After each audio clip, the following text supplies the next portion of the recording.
Good morning students. आज हम करते हैं क्लास सेवन्थ का। ये चैप्टर है आपका साइंस का। चैप्टर है आपका फोर्थ, हीट। तो इसकी हम रीडिंग कर रहे हैं और टॉपिक आपका चला हुआ है यहाँ पे टेम्परेचर। तो देखिए, टेम्परेचर को किस तरह हम मेजर कर सकते हैं, कैसे हम इसको एक सिंपल लैंग्वेज में समझ सकते हैं। तो टेम्परेचर क्या होता है? कोई भी ऑब्जेक्ट, कोई भी वस्तु ठंडी है या गर्म है, ठीक है। तो कितनी ठंडी है, कितना उसका, अगर वो गर्म है तो कितनी वो हीट उसके अंदर है, तो उसको हम मेजर करते हैं, उसको हम चेक करते हैं। तो उसी को हम कह देते हैं टेम्परेचर। तो एक डिग्री होती है हॉटनेस ऑफ एनी ऑब्जेक्ट, ठीक है, या फिर उसकी कोल्डनेस। तो उसको हम मेजर करते हैं किस में? टेम्परेचर की टर्म में। तो मेजरिंग टेम्परेचर हम यहाँ पे देखेंगे कि मेजर हम किस तरह कर सकते हैं टेम्परेचर को। तो टेम्परेचर को मेजर करने के लिए हम लोग एक इंस्ट्रूमेंट यूज करते हैं जिसे हम कहते हैं थर्मोमीटर, ठीक है। थर्म होती है हीट, थर्म मीन्स हीट, और मीटर जो उसको चेक करता है। तो हीट को चेक करने वाला मीटर हम इसको कह सकते हैं।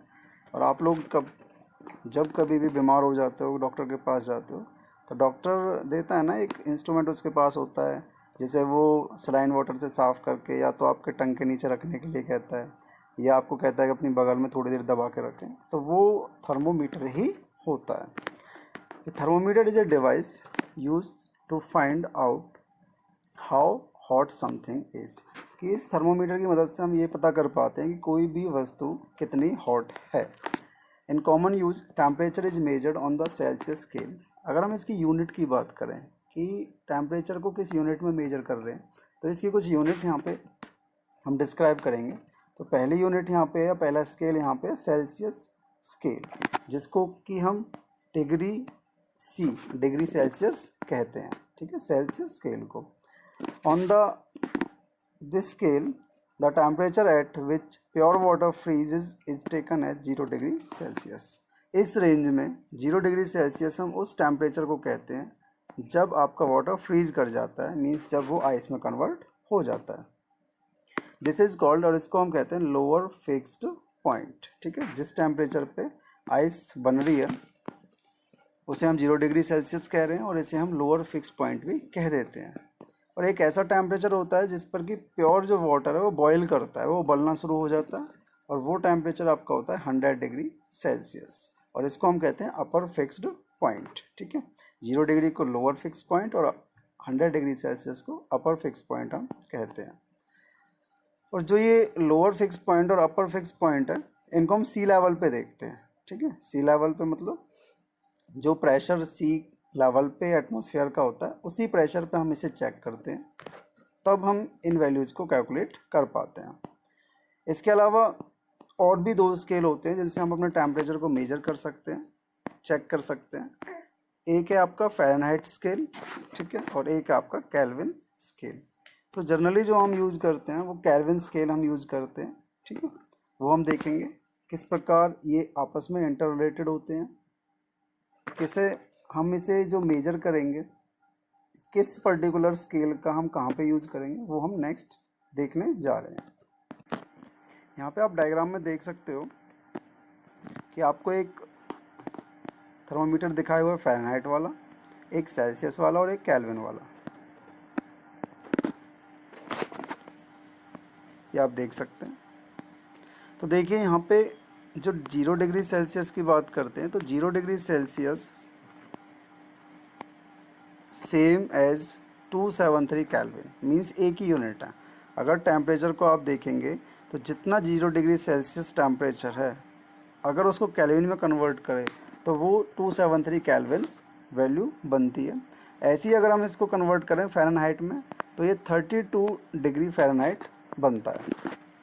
अगर 100 डिग्री सेल्सियस की बात करें तो 100 डिग्री सेल्सियस के रूप में हो गया, और अगर इसी को हम केल्विन में कहना चाहें तो 373 ये केल्विन होता है। इसी को अगर हम फ़ारेनहाइट में कहें तो ये 212 डिग्री फ़ारेनहाइट होता है। मीन्स कहने का क्या मतलब है कि ये तीनों यूनिट आपस में इक्वल है, और ऐसे ही ये तीनों यूनिट आपस में इक्वल है। एक फॉर्मूले की हेल्प से हम इनके अंदर रिलेशनशिप भी कैलकुलेट कर सकते हैं। तो क्या फॉर्मूला है वो?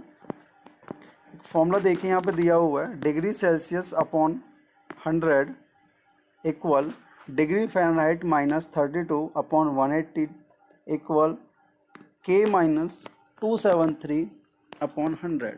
तो ये एक ऐसा फॉर्मूला है जिसकी हेल्प से आप इन यूनिट्स को एक दूसरे में कन्वर्ट भी कर सकते हैं। अगर आपके पास वैल्यू दे रखी है डिग्री सेल्सियस में, तो उस डिग्री सेल्सियस की वैल्यू से आप फ़ारेनहाइट वैल्यू कैलकुलेट कर सकते हो इस फॉर्मूले की हेल्प।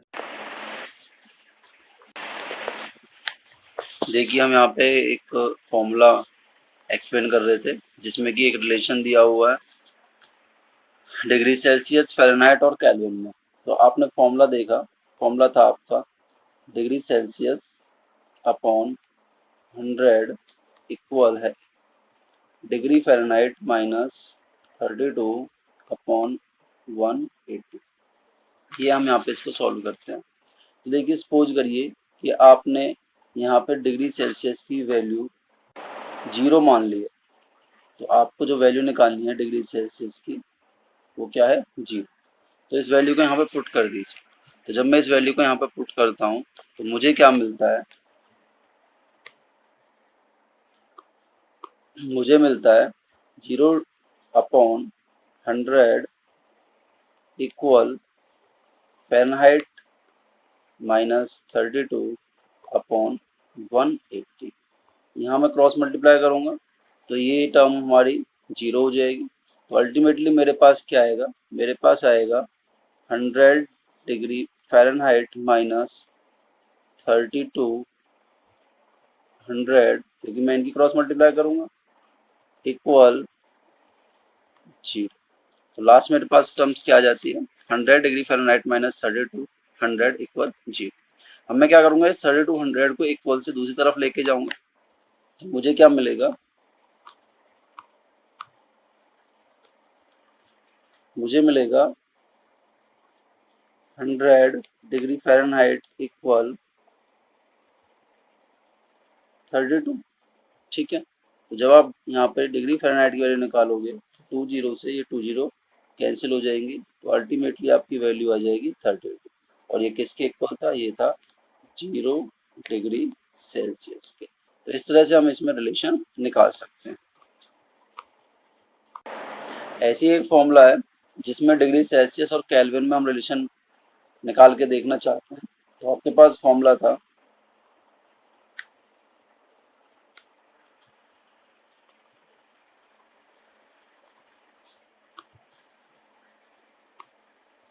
ये आपका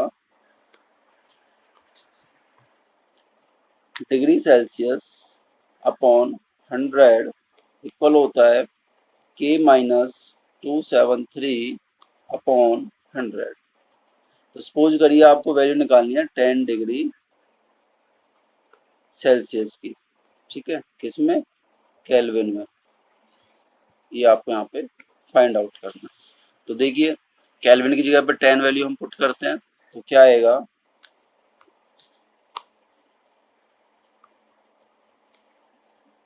ये आपका आएगा 10 upon 100 equal K minus 273 upon 100।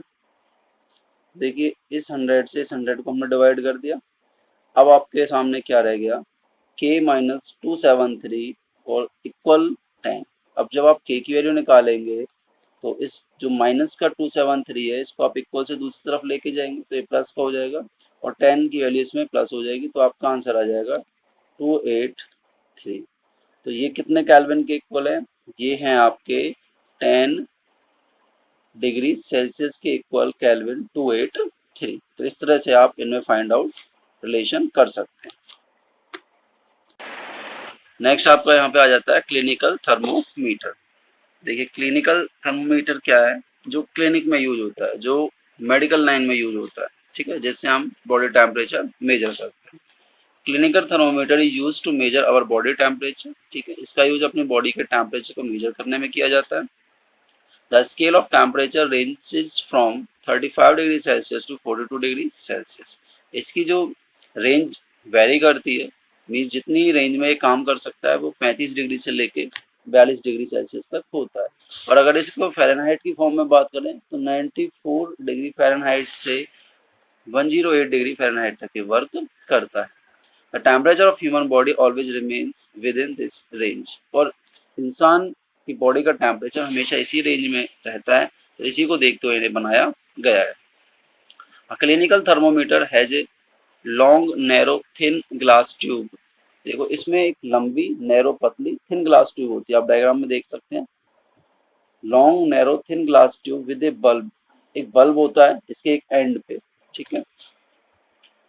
The bulb contain mercury, और उस बल्ब में क्या होता है, मरकरी कैरी किया जाता है, ठीक है। A fine thread of mercury can be seen outside the bulb.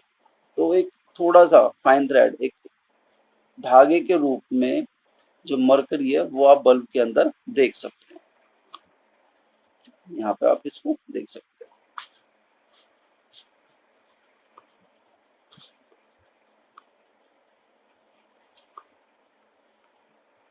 There is a narrow construction और kink in a capillary tube just above the bulb.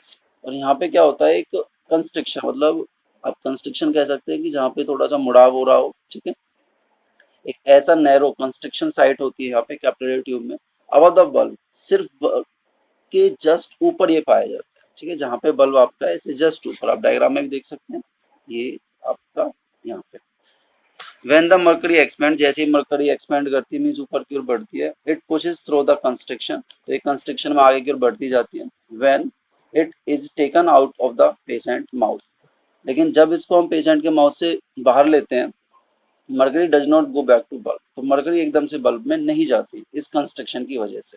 So the doctor can read the patients temperature easily, तो इसलिए doctor जो patient का temperature उसको आसानी से major कर सकते हैं।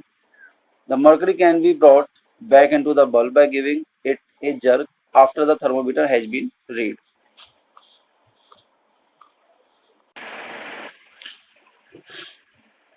जैसे ही मरकरी को अगर हमें वापस भेजना है, ठीक है, तो हम क्या करते हैं, बाय गिविंग ए जर्क, हम एक झटका मारते हैं। आपने देखा होगा कई बार डॉक्टर एक उसमें झटका सा मारता है, जिससे क्या होता है, जो मरकरी का लेवल था जो ऊपर पहुंचा हुआ था वो वापस आ जाता है। नेक्स्ट हम देखते हैं कि इसकी जो रीडिंग है और टेम्परेचर को हम कैसे मेजर करते हैं थर्मोमीटर का। तो कुछ स्टेप्स दे रखे हैं। टेक ए क्लिनिकल थर्मोमीटर, आपको सबसे पहले वो लेना है, होल्ड इट हॉरिजेंटली, और हॉरिजेंटली उसको आपने कैरी करना है, जैसे लाइन बनी होती है पेज में, इस तरह से आपको उसको रखना है। With reading scale towards your eye, और जो रीडिंग स्केल है जिसमें नंबर लिखे हुए हैं वो आपकी आंखों के सामने होने चाहिए, मीन्स वो आपको दिखने चाहिए।